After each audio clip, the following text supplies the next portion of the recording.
Je dirais que c'est correct. J'ai trouvé mon but dans la vie, mais dans ma vie professionnelle, cela me donne un sentiment de ce que les psychologues appellent la réalisation du soi. Je m'appelle Winston Charles. J'ai été baptisé dans l'église anglicane. Je suis donc un anglican. Mon parcours professionnel est l'arbitrage, la médiation. J'ai trouvé ma raison d'être. Donc, je suis la seule personne à pouvoir le faire.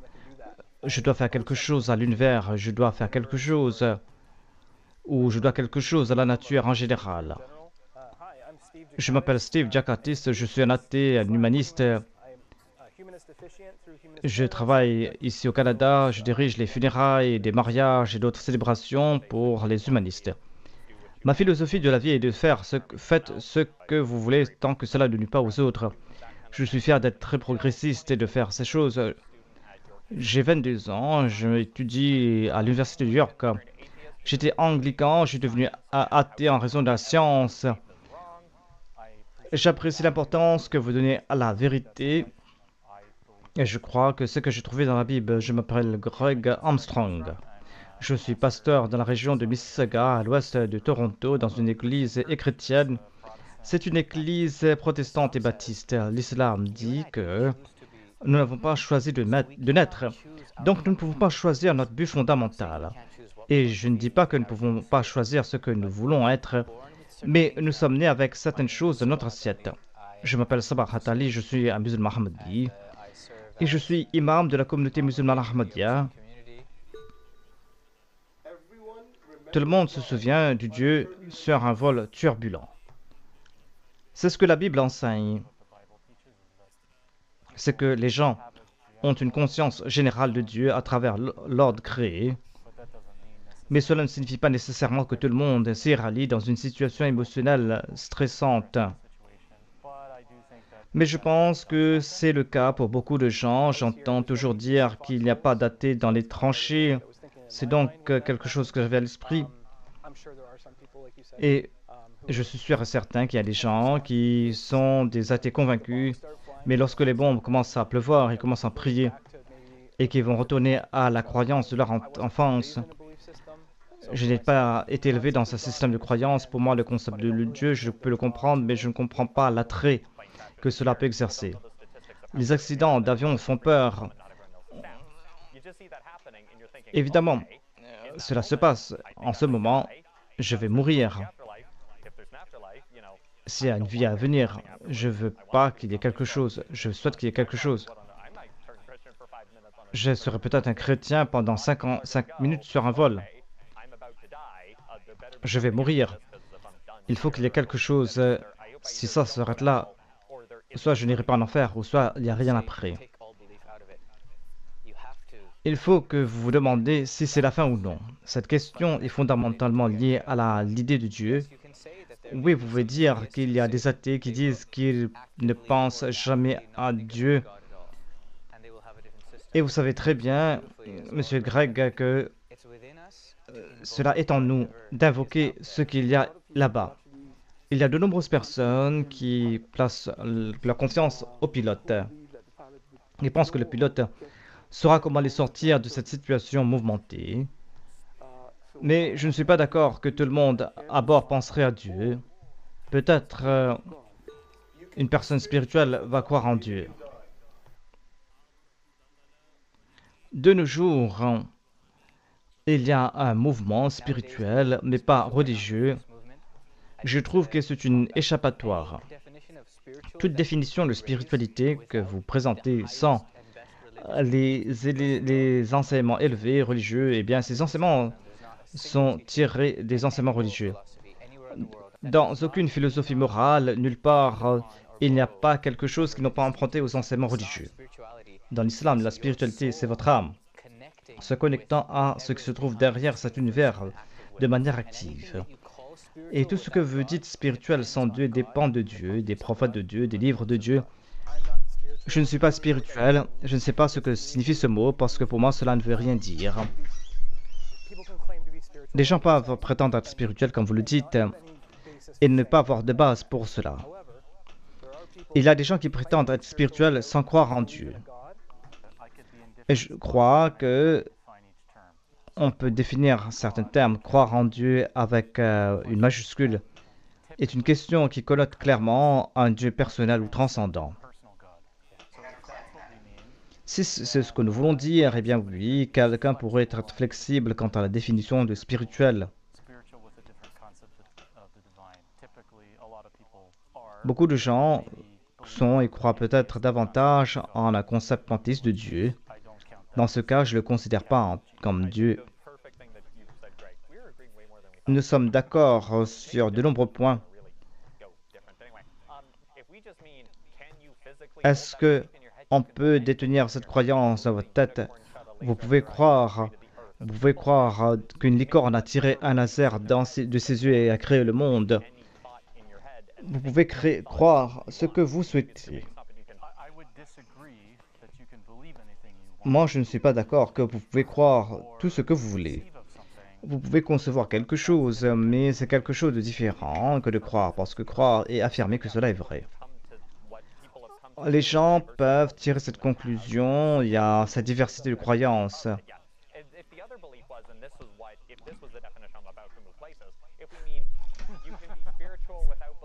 On peut être spirituel sans croire en Dieu, et cela peut être logique pour vous.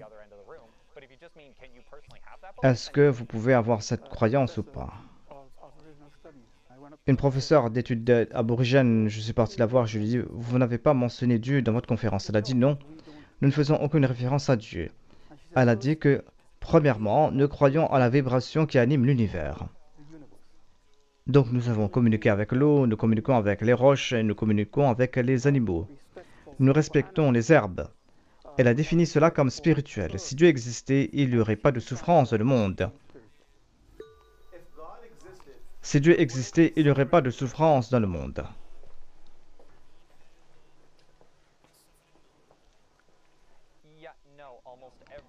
Non, presque toutes les religions et les croyances religieuses impliquent quelque chose de ce genre. Je ne parle pas du christianisme.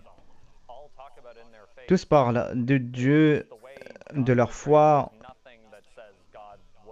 Ils ne disent pas que Dieu n'autorisera pas la souffrance s'il existait.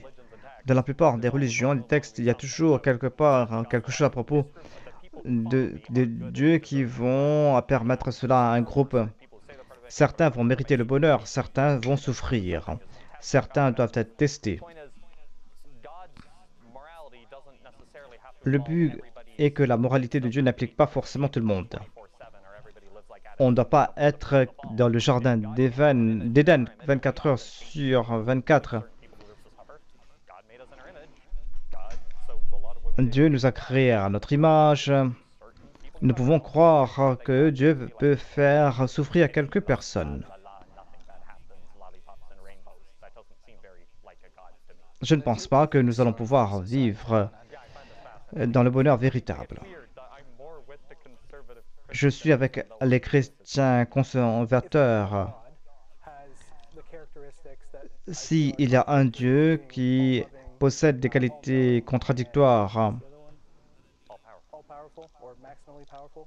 s'il y a un Dieu qui...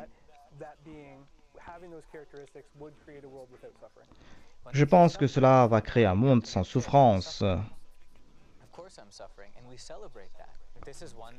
Je souffre quand je fais de l'exercice. Si Dieu existe, il aurait dû créer une version, et je suis d'accord avec Dill, où il n'y avait pas de souffrance. L'idée de la souffrance, d'avoir la connaissance qu'une chose va me faire du mal, me pousse dans une ligne de conduite pour adopter une ligne de conduite qui va minimiser la souffrance. L'idée de la douleur elle-même, l'épreuve entière de la douleur elle-même, c'est un langage qui nous dit de ne pas partir là-bas. Parler à un physiologiste dans le monde, à n'importe quel médecin scientifique, ils vont dire que s'ils n'avons pas de douleur, ce sera contre un Dieu miséricordieux. En islam, la souffrance fait réellement référence à l'interaction entre la vie et la mort. Et si nous regardons ce que dit l'évolution, c'est cette interaction complexe entre la vie et la mort. La course à la survie, de nous améliorer et de nous améliorer, qui a fait évoluer la biologie de l'organisme unicellulaire, enlever la souffrance, et vous allez dire que ce Dieu est égoïste et ne souhaitera pas que personne ne ressente la douleur, le plaisir. Je tiens une trace avec la ligne de la souffrance inutile. Souffrance inutile, c'est le fait que le génocide lors de la Deuxième Guerre mondiale, mais ce sont des êtres humains qui ont accompli cela. Quelque chose de cette envergure, le fait d'être autorisé. Ce sont des êtres humains qui ont fait cela et pas Dieu. Pourquoi cela s'est passé? Ce n'est pas les enfants qui meurent de faim tous les jours, ou des gens qui meurent de faim tous les jours. J'étais sur le terrain, j'ai vu beaucoup de gens, et on voit les gens souffrir au point où c'est au-delà de ce que je pourrais estimer être acceptable. Il y a suffisamment de nourriture. Dieu, donc, nous devons regarder le tableau. C'est quelque chose de valable. Mais je dis encore une fois, regardons l'image. Dieu a créé une espèce qui est capable de biens incroyables. Nous le savons. Nous savons très bien que nous sommes capables d'accomplir des choses improbables. Il nous a accordé assez de nourriture et d'eau. Nous avons commis de commettre le mal et attribuons cela à Dieu. Si je mange, si je souhaite utiliser les drogues, je pourrais dire que c'est Dieu qui me le fait. Et tout se résume au libre arbitre. S'il nous donne le libre arbitre, la libre arbitre ou pas. Si Dieu donc accorde le libre arbitre, je ne suis pas d'accord avec tout ce que vous dites, comme le besoin de souffrance. Je pense que si c'est une capacité à souffrir au sens, une capacité à ressentir la douleur. Mais quand tu as parlé d'évolution et tout ça, je ne suis pas d'accord avec l'évolution, donc je pense que en fait c'est un problème. Mais d'un point de vue biblique, nous avons aussi la déchéance de la création. Donc tout s'effondre et se corrompt, et désormais nous sommes en train de voir cela. Et c'est là une différence. Parce que vous avez la doctrine de la fitra, c'est-à-dire que nous ne venons pas au monde corrompu. Oui. Donc c'est une différence fondamentale. Dieu nous a accordé le libre arbitre, la volonté pour faire des choix. Cela est renforcé par le fait que Dieu nous a donné 10 commandements, du moins d'un point de vue du chrétien, pour identifier ce que nous devons faire ou pas. Tu ne dois pas voler, tu ne dois pas commettre l'adultère, tu ne dois pas commettre le meurtre. Donc quand j'examine cela, et je suspends qu'il existe un Dieu qui est responsable de la création de l'univers, et qui est responsable de notre personne, et qui nous a donné l'attitude de faire des choix.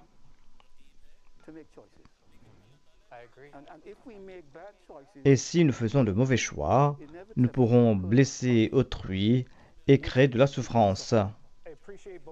J'apprécie les deux points de vue. Merci de m'avoir éclairé. De l'extérieur, c'est plus difficile pour moi de faire cette critique interne. Donc je vais rentrer chez moi et je vais réfléchir sur ces points.